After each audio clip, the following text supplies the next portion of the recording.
ډیرو محترم او عزتمندو مسلمانانو، نن د جمعې په شپه باندې یو بهترین او مجربه طاقتوره وظیفه تاسو ته ښایمه. انشاءالله دا وظیفه د هر رنګې مشکل لپاره ده. محترمو، دا وظیفه د جمعې په شپه خاص ده.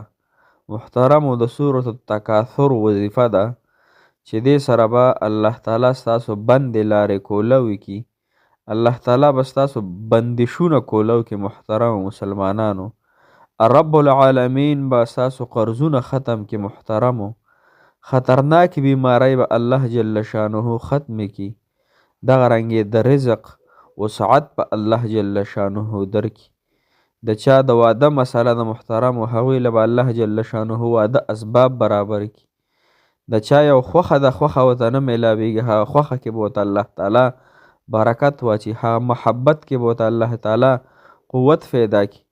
نو ستاسو چې څونه مشکلات دي د هغې دپاره د جمعې په شپه باندې سورة التکاثر وظیفه د محترمو دا په دې طریقې سره وکئ. لږ شان ځان وکړوئ، یعنی ټوټل په نیمه ګنټه لګي محترمو په دې وظیفه باندې صرف او صرف 3 مرتبه دا صورت ووایئ او د هغې نه پس په دې طریقې سره دعا وغواړئ. محترمو، تاسو وګورئ چې رب العالمین ستاسو لارې کولاوهي کنه، ستاسو بندشونه کولاوهي او کنه، ستاسو قرضونه ورسره ختمیږي او کنه، ستاسو د مسافرو هغه بندې لارې ورسره الله جل شانه کولاوهي او کنه. محترمو، راځئ دا وظیفه را سره پوره واورئ. السلام علیکم ورحمت الله وبرکاته. ډیرو محترمو او عزتمندو مسلمانانو، په دین میونو خویندو رونو، تاسو به انشاءالله روغ یئ. زه امید لرم د خپل الله جل شانه نه. محترمو، الله تعالی دې ستاسو د محبتونه په خپل دربار کې قبول کړي. الله تعالی دې ستاسو حاجتونه په خپل دربار کې قبول کړي. محترمو، زموږ ویډیوګانې تاسو خاص د الله دپاره ګورئ.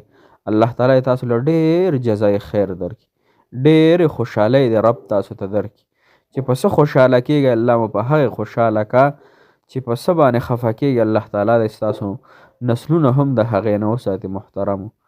محترم مسلمانانو، نن چې زموږ کومه وظیفه ده هغه د جمعې شپې خاص وظیفه ده، ځکه چې یو خو دا میاشت ډېره بختوره میاشت ده، د رجب میاشت ده. محترمو، دې پسې بیا شعبان میاشت ده او بیا رمضان دی. نو رمضان هم را روان دی. محترمو، انشاءالله خو کومه دا وظیفه چې ده نو دا وړوکی صورت دی. بسم الله الرحمن الرحیم. الهاکم التکاثر حتی زرتم المقابر کلا سوف تعلمون ثم کلا سوف تعلمون کلا لو تعلمون علم اليقین لترون الجحیم ثم لترونها عین اليقین ثم لتسألن یومئذ عن النعیم. دا سورة التکاثر د محترمو، د دې سره به الله تعالی ستاسو تمامې پریشانۍ ختمې کړي. خو دا په دې طریقې سره وکئ کومه طریقه چې راته زه ښیمه. طریقه دا د محترم مسلمانانو، د جمعې شپه را روانه ده. د جمعې شپه ډېره بهترینه شپه ده. محترمو، ډېره اعلی شپه ده. په ټولو شپو کې د جمعې شپه بهتره ده، یا لیلة القدر شپه محترمه او بزرګه شپه ده. نو لیلة القدر هم را روانه ده، خو د جمعې شپه هم بېګاله ده انشاءالله.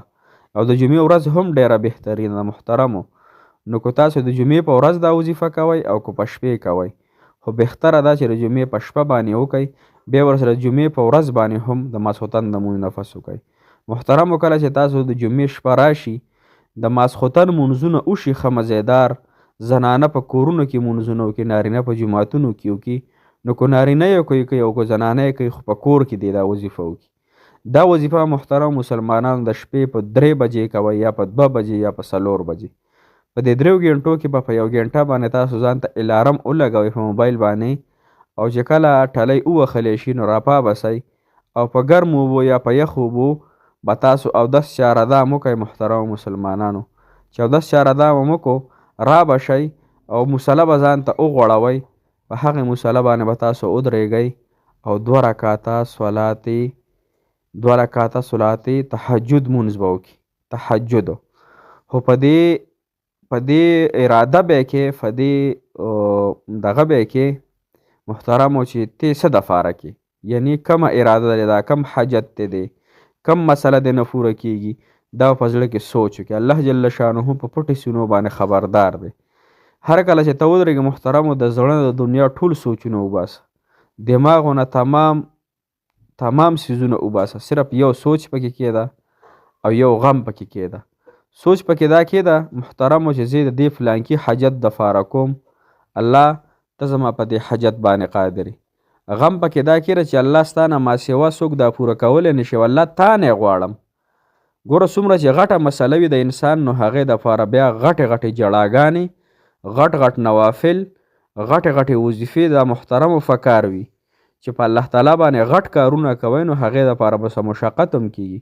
اوس که دنیا یو بادشاه له انسان لاړ شي، په هغه باندې خپله مسله پیش کوي، نو هغه له خو به یا غټ سفارشي ګوري، اول خو دله هغه ته دې څوک پرېږدي نه محترمو، او که پرېږدي دې نو غټ شفارس پکې غټه تحفه به ورته وړي یا به نور څه کې محترمو، نو تا به هغه ملاقات ته پرېږدي او هغې کې به هم وخت لګي چې کله ستا کار کېږي. لیکن رب ته مخامخ ولاړې، مخامخ او د الله تعالی ته دا وی چې الله تا نه غواړم، ستا خزانې خو الله وړې نه دي، الله ستا خزانې خو ډېره فراخه دي، الله ستا در خو ډېر لوی دی، الله ستا ذات خو ډېر لوی دی، الله ما اورېدلی دي، الله زمونږ په تا باندې ایمان دی، په غیب باندې الله تم لیدلی نه یې، الله تم کتلی نه یې، الله تا سره هم خبرې نه دي شوي، ستا خوږ پیغمبر جناب مصطفی محمد مجتبی عربي صلی الله علیه وسلم هم کتلی نه دی، الله په دې حدیثونو باندې یقین دی، علماو نه م اورېدلي دي، قرآن باندې ایمان دی، الله نه زما د ګناهګار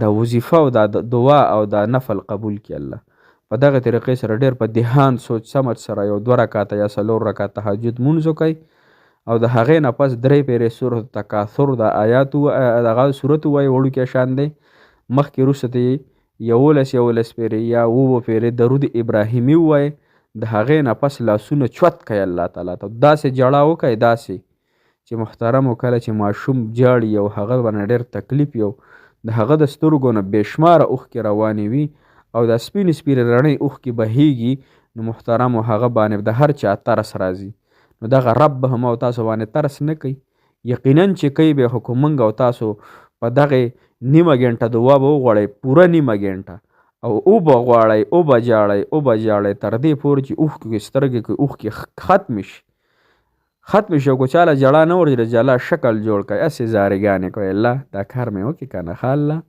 الله دا کار مې وکړي که نه مالک الله ستا ذات لوی دی، الله ستا خزانې ډکې دي، الله که ماله راکړې ستا خزانو کې کمی نه راځي، الله که ته ما خالي لاسونه بوځې الله، نو الله ستا په خزانو کې سیباوالی نه راځي، الله ما د خپل در نه خالي لاسونه مه بوځې، الله یا ارحم الراحمین یا ارحم الراحمین، دا ورسره وایه مسلمانان درونو.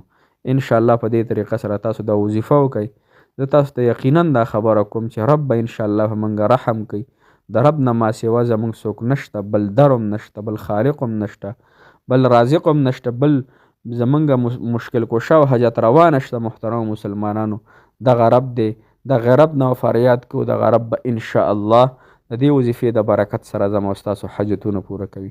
محترم مسلمانانو تاسو ما ته د الله د رضا دپاره دعاګانې کوئ، زه به تاسو ته کوم چې الله تعالی دې ستاسو تمام حاجتونه پوره کړي، او ما ته کوئ چې الله تعالی زما هم حاجتونه پوره کړي. محترمو زموږ د محبتونه دی الله تعالی قبول کړي، دا د الله د رضا دپاره دي، الله جل شانو زما او ستاسو حامی او ناصر شي. جزاک الله خیره.